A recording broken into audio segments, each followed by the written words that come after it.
매일 성경 묵상을 돕는 해설 가이드입니다. 안녕하세요. 묵상 코치입니다.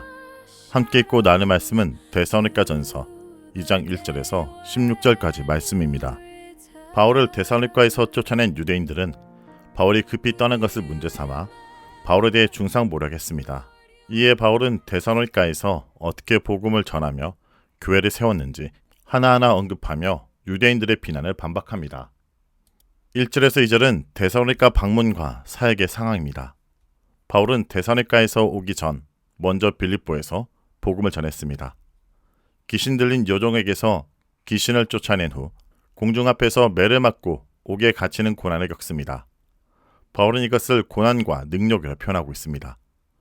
이러한 고난이 바울 사역을 중단하게 할 수 없었습니다. 데살로니가에서 와서도 대적자들의 방해 속에서 복음을 전했습니다. 상황이 쉽지 않음을 많은 싸움 중에 복음을 전했다는 말에서 알 수 있습니다. 바울이 힘을 얻을 수 있었던 근원은 하나님이십니다.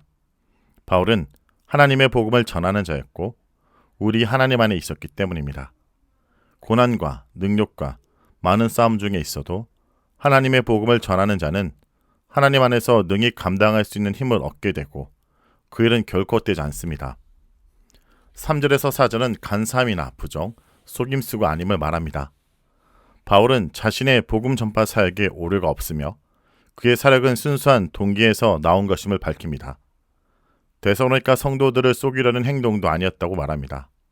간사함으로 번역된 플라네라는 단어는 바울의 겉면에 잘못이 없음, 즉 오류가 없음을 뜻합니다. 잘못된 복음을 가르치지 않았을 뿐 아니라 동기 역시 순수했습니다. 부정한 동기로 그들을 속여 무언가를 취하려는 사역이 아니었음을 분명히 합니다. 4절은 사람을 기쁘게 하지 않았음을 말합니다. 바울은 하나님의 시험을 통과하여 합당하다 승인을 얻어 복음을 위탁받았습니다.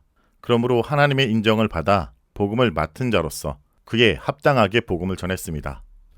이를 통해 바울은 사람을 기쁘게 하지 않고 하나님을 기쁘시게 하려 했습니다.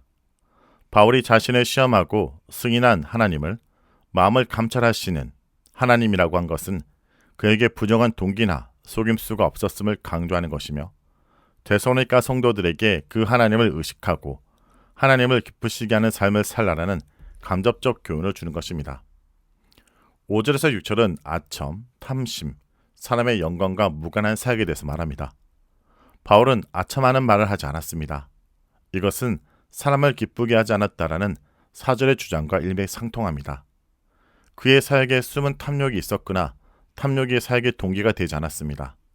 그는 데살로니가 성도들이나 다른 사람들에게도 영광, 즉 명예나 존경을 구하지 않았습니다. 바울의 이와 같은 모습은 이미 데살로니가 성도들에게 알려졌습니다. 데살로니가 성도들의 직접적 지식에 근거해서 바울은 자신을 변호할 뿐 아니라 하나님을 증인으로 제시합니다. 듣기 좋은 말로 사람들의 비를 맞추지 않았고 재물이 사역의 동기가 아니었으며 인간의 명예를 추구하지 않았던 바울의 사역을 성도들도 알았고 하나님도 아셨습니다. 지금도 이렇게 사역하는 자들을 성도들뿐 아니라 하나님이 보고 계십니다. 7절은 어머니 같은 사랑으로 섬겼음을 말합니다. 바울은 데살로니가 성도들에게 존경과 명예를 구할 수 있었습니다. 그리스도의 사도로서 그럴 수 있었습니다. 하지만 바울은 그것을 내려놓았습니다. 이것은 6절에서 언급한 사람의 영광을 구하지 않았다는 말의 또 다른 표현입니다. 바울은 7절에서 자신을 세 가지로 묘사합니다. 그리스도의 사도, 요순한 자, 유모입니다. 서두에서 자신의 사도직을 주장하지 않은 바울은 7절에서 자신이 그리스도의 사도임을 밝힙니다. 그러나 자신의 사도직 권위를 내세우기 위함이 아니라 사람들에게서 영광을 구하지 않았음을 표현하기 위해서 사도임을 언급했습니다. 유순한 자는 젖먹의 아이를 기르는 어머니의 부드러움을 표현합니다. 그러나 만일 유순한 자가 아니라 어린아이가 원문이라면 바울은 5절에서 7절의 결론으로서 자신이 어린아이같이 순수했음을 주장하는 것으로 볼 수 있습니다. 바울은 또한 자신이 젖먹이 자녀를 기르는 어머니와 같이 데살로니가 성도들을 사랑으로 돌봤음을 상기시킵니다. 8절에서 9절은 복음뿐만 아니라 목숨까지도 주려함에 대해서 말합니다. 성도들에 대한 바울의 사랑을 잘 느낄 수 있는 부분입니다. 바울은 젖먹이 자녀를 돌보는 어머니처럼 데살로니가 성도들을 사랑했기 때문에 그들에게 복음뿐 아니라 자신의 목숨까지도 주기를 기뻐했습니다. 목숨까지도 주려 했던 이유가 8절에 더욱 분명히 명시되어 있습니다. 너희가 우리의 사랑하는 자가 됨이라. 바울은 이처럼 복음도 주고 목숨마저도 그들에게 주려 했지만 그들에게 재정적 부담을 주려 하지 않았습니다. 밤낮으로 일하면서 하나님의 복음을 전했습니다. 사도행전 18장 3절에 근거해 볼 때 바울은 천막 만드는 일을 하면서 복음을 전했을 것입니다. 일하면서 복음을 전했다라는 사실은 탐심의 탈을 쓰지 않았다는 5절의 말을 구체적으로 입증하는 것입니다.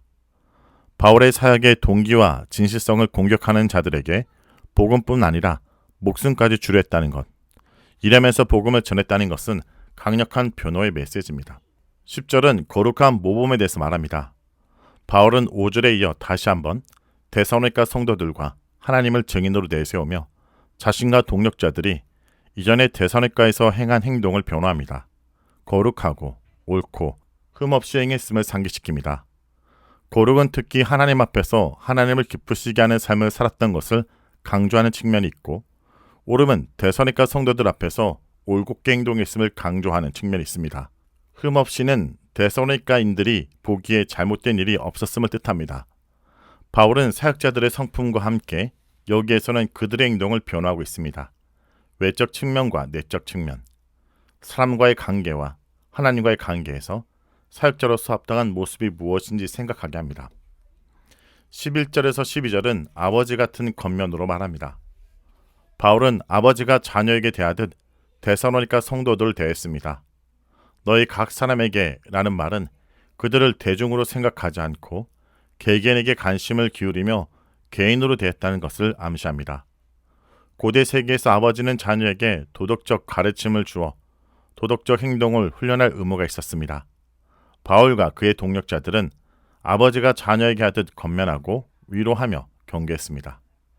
경계했다라는 것은 어떤 행동을 촉구했다 또는 요구했다는 의미가 있습니다. 바울의 이러한 사역의 목적이 있습니다. 성도들이 하나님께 합당히 행하게 하기 위함입니다. 하나님 앞에서 합당한 삶을 살아가는 자들이 되게 하기 위해 바울은 먼저 자신의 행함을 통해 모범을 보였을 뿐 아니라 권면하고 위로하고 경계했습니다. 하나님은 성도들을 자기 나라와 영광으로 부르시는 분입니다. 부르시는 분이라는 현재 분사를 사용하고 있는 것은 성도들이 현재적 부르심에 반응하여 하나님께 합당한 삶을 지금 계속적으로 살아가라 라는 의미가 있습니다. 성도 여러분, 바울은 오늘 말씀에서 우리 이같이 너희를 위하여 우리 마음이 심히 사랑하여 우리 생명까지도 너희에게 주기를 즐거워했다라고 고백합니다. 이것이 바로 참된 사역의 절정입니다. 자신의 생명까지도 기꺼이 내어줄 만큼 그들을 사랑하는 것, 바로 이것이 복음의 본질입니다. 우리가 오늘 이 말씀을 묵상하며 기억해야 될 것은 복음은 단순히 지적 동의를 구하는 메시지가 아니라는 것입니다.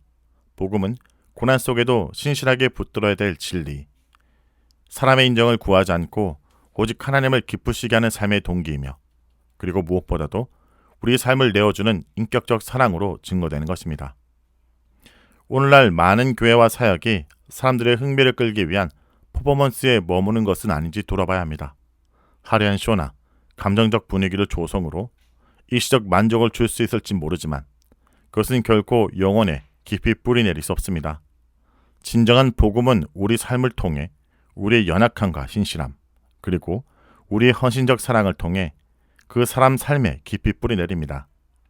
우리가 삶으로 증명하는 복음만이 그들의 삶을 진정으로 변화시킬 수 있습니다. 말씀을 놓고 기도하겠습니다. 주님, 오늘 말씀을 통해 참된 사역의 길을 보게 하심을 감사드립니다. 우리가 하나님을 기쁘시게 하기보다 사람들의 시선을 의식했던 것을 용서해 주옵소서. 우리가 복음을 지식으로만 가르치려고 하고 우리 삶으로 증거하지 못했던 것을 회개합니다. 주님, 우리에게 바울과 같은 진정성을 허락하여 주옵소서. 고난과 어려움 속에도 오직 하나님을 의지하는 신실함을 주시고 사람들의 칭찬이 아닌 오직 주님 한 분만을 기쁘시게 하는 동기를 주옵소서. 복음의 지식이 아닌 삶으로, 말이 아닌 사랑으로 증거하게 해 주옵소서. 예수님의 이름으로 기도합니다. 아멘.